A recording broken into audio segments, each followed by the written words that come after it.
At talagang nakausap pa ni Idol Raffy Tulfo ang sikat na aktres na si Catherine Bernardo. Napanood na pala talaga ni Catherine ang mismong CCTV footage mula sa Spain hanggang sa pagkikita mismo ni Andrea Brillantes sa birthday mismo ni Carla Estrada noong 2021.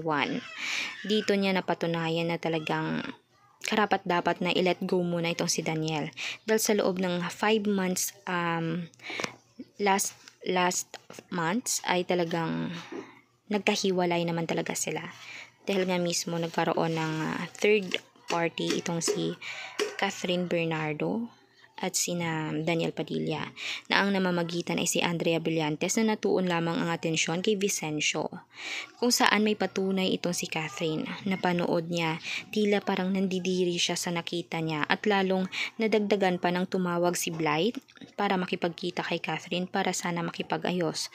Ngunit si Catherine ay umakting ng bilang professional. Hindi niya basta-basta pinatawad. Alam niya ang galawan ng dalawang to.